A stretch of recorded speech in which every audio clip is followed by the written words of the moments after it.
You wish to have a word with me, I'm told? Yes, I have a little secret to unfold. Before I speak, however, it would be wise to close the door and to look about for spies.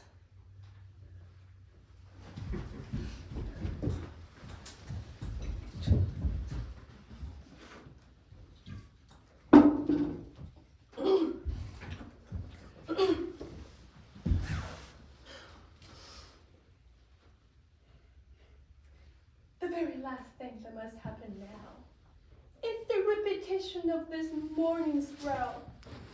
Oh, how I worried for you. You saw how hard I tried to make the troublesome Demis to control his dreadful temper and hold his peace. In my confusion, I simply didn't have the sense to contradict your evidence. But as it all happened, that was for the best. And all had worked out in our interest. The storm had only bettered your position.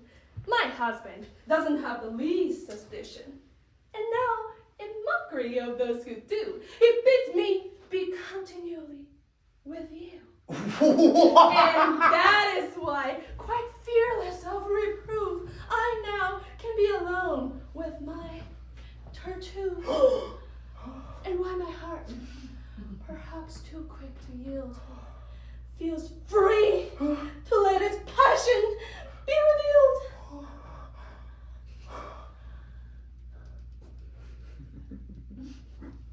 Madam, your words confuse me. Not long ago, you spoke in quite a different style, you know.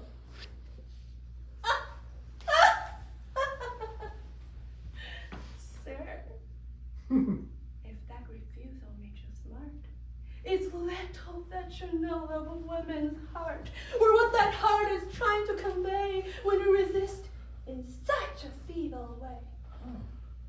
Always, at first, our modesty prevents us, however high the passion which inflames us, still to confess its power, somehow shames us. Thus, we relax at first, yet in a tone which tells you that our heart is overthrown, and what our lips deny, our pulse confesses, and that in time, all no's will turn to yeses. Oh, I fear my words are too frank and free, and poor proof of woman's modesty. But since I've started, tell me if you will. Would I have made Demis be still? Would I have listened, calm and unoffended, until your lengthy offer of love was in?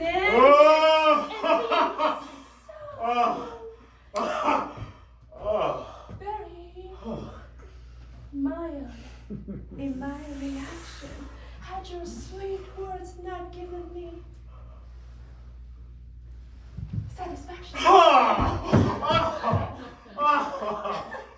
And when I tried to force you to undo the marriage plan my husband had in view, what does my urgent pleading signify, if not that I admire you, and that I deplore the thought that someone else, my own part of the heart, I wish for mine alone. Madam, no happiness is so complete as when from lips we love come words so sweet. Their nectar floods my every sense and drains in honeyed revelance through all my veins. To love you is my joy, my only goal. Your love is the restorer of my soul. And yet I must beg leave now to confess some lingering doubts as to my happiness. Might this not be a trick?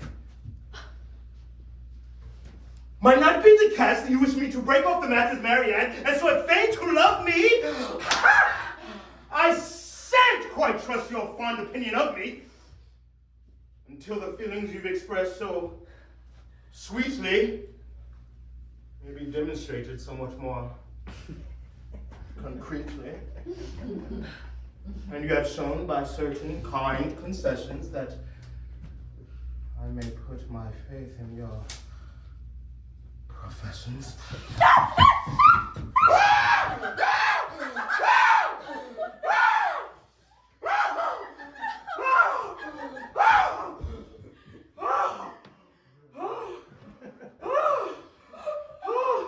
Why being such a must my heart exhaust its bounty at the very start?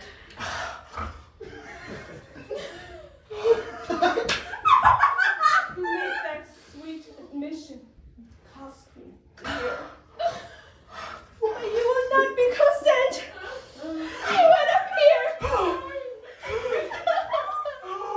Alas, my store of favor exhausts its last farthing, and at the very first.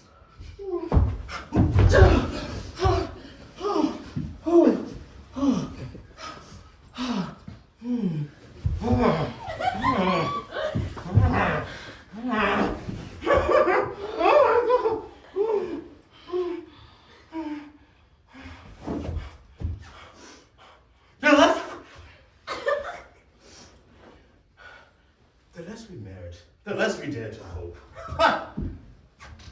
And with our doubts, mere words can never cope. We trust no promised bliss till we receive it. Not till a joy is ours may we believe it. And who so little merit your esteem can't credit this fulfillment of my dream. And I shan't believe it, madam, until I savor some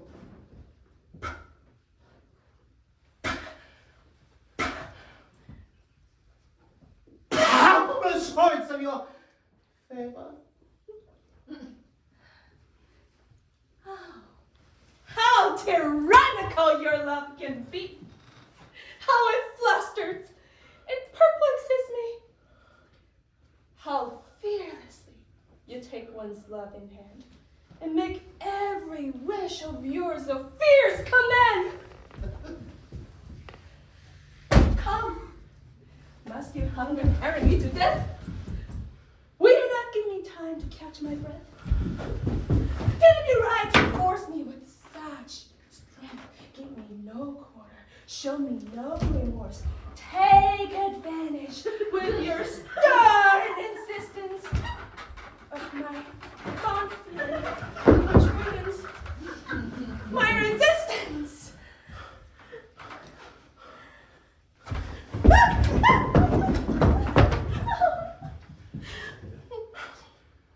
Well, if you look with favor upon my love, why then begrudge me some clear proof thereof?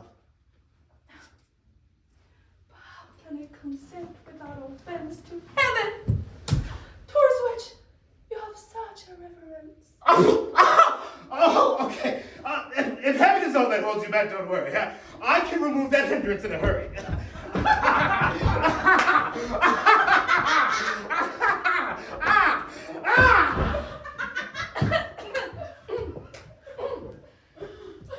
Nothing of that sort need a drop down path.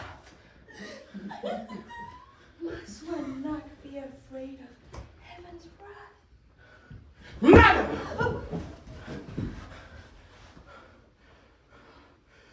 Forget such fears. And be my pupil. And I will teach you how to conquer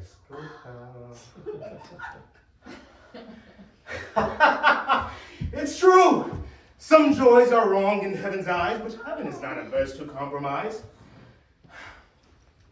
There is a science lately formulated whereby one's conscience may be liberated, and any wrongdoing you care to mention may be redeemed by purity of intention.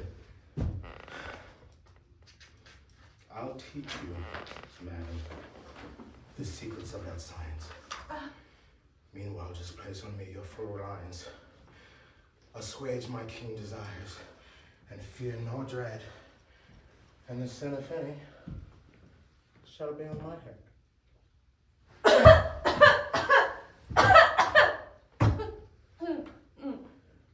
You have a bad cough. Yes. It's very bad indeed. A bit of liquorice when they were generic. No. I've got a stubborn cold, it seems. I'm sure it'll take more than licorice to cure it. How aggravating. More than I can say. Well, if you're still troubled, look at things this way. No one shall know our joy save us alone. And there's no evil till the act is known. It's scandal, madam. Which makes it an offense. And it's no sin to sin in confidence.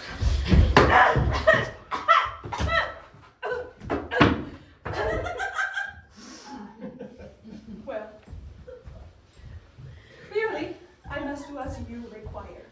And yield to your importunate desire. It is apparent now that nothing else will satisfy you. So I acquiesce. To go so far, it's much against my will. I'm vexed it should come to this, but still, since you are so determined, since you wouldn't let mere language to convince you, and since you asked for concrete evidence, I see nothing now but consent. If this be wrong, if it's sinful, if I'm wrong to do it, so much the worse for him who drove me to it. The fault should surely not be charged to me. The fault be mine, fault be me.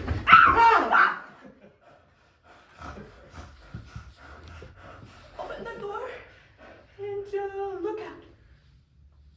I wouldn't want my husband poking about. Why worry about that man? Each day he grows more and more gullible. What can lead him by the nose? To find us here would fill him with delight. And if he saw the worst, he'd doubt his sight. Nevertheless, do step out into the hall and make sure no one's in it.